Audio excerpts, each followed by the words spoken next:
Hi hello नमस्कार. तर तुमचं सगळ्यांचं एकदा आपल्या काही नवीन ब्लॉग्समध्ये खूप सारं स्वागत. तर आज जायचं आहे मार्केटमध्ये. खूप जण असे म्हणत आहेत की माझे जास्त हेअरस्टाईलचे व्हिडिओ येत आहेत, त्याच्यासाठी डेली ब्लॉग्स टाकत जा. तर डेली नाहीत होत, पण मी कधी मार्केटमध्ये गेले किंवा काही नवीन बनवलं तर नक्की व्हिडिओ टाकत आहे. तर आत्ता जायचं आहे मार्केटमध्ये आणि म्हणजे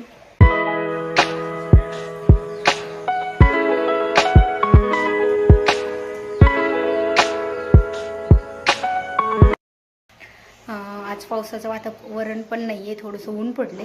तर आज रुद्रांशला पण 2-3 दिवसापासून सारखं बाहेर जायचं म्हणत होता. तर आज थोडंसं काम पण होतं, त्याच्यासाठी पण जायचं आहे. आणि म्हणजे रुद्रांशला पण थोडंसं फ्रेश असावं म्हणून थोडंसं म्हटलं मार्केटमध्ये फिरून यावं. आणि आता रुद्रांश आवरून बसलेला आहे खाली. तर तुम्ही जर माझ्या चॅनलवरती नवीन असाल तर नक्की चॅनलला सबस्क्राईब करा, जेणेकरून कधी पण व्हिडिओ अपलोड केला की सगळ्यात आधी तुम्हाला भेटेल. आणि व्हिडिओ आवडल्यास लाईक करा, तुमच्या फ्रेंड्ससोबत पण नक्की शेअर करा. तर चला निघूया. तो रुद्रांश खाली थांबलेला आहे आणि त्याचं पण सगळं आवरलं. तो पण खूप खुश आहे, कारण की आम्ही गेल्या वेळेस त्याला नेलं नव्हतं सोबत. तर ह्यावेळेस तो सारखं 2-3 दिवसापासून म्हणतो मला बाहेर जायचं. तर मग म्हटलं आज काम पण आहे आणि त्याला पण थोडंसं फ्रेश वाटेल, तर त्याच्यासाठी निघलो आहे. तर चला निघूयात. गाडीवर जायचं आहे आणि म्हणजे जर्किंग पण घेतलेले आहेत सोबत, कारण की पाऊस पण येईल वाटतं. अजून नाही आहे आणि येईल.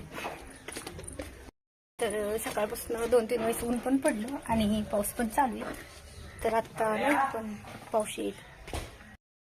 सो आत्ताच बाजार करून झालं, सगळ्या भाज्या वगैरे घेतल्या. तर आत्ता आज रुद्रांशला लस्सी प्यायची. आम्हाला नव्हती प्यायची, पाऊस चालू होता, पण त्याला लस्सी प्यायची.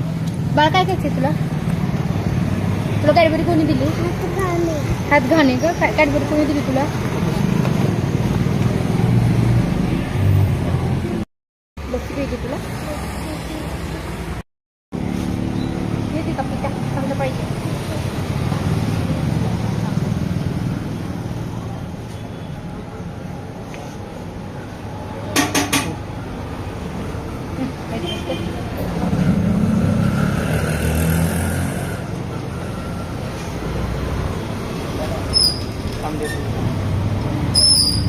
उभा राहायचं खाली.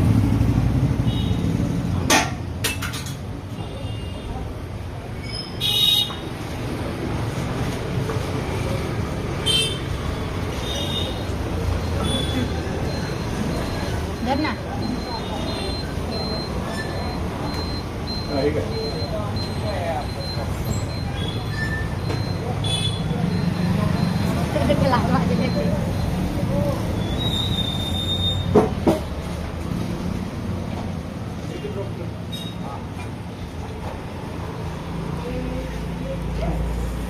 नको मला.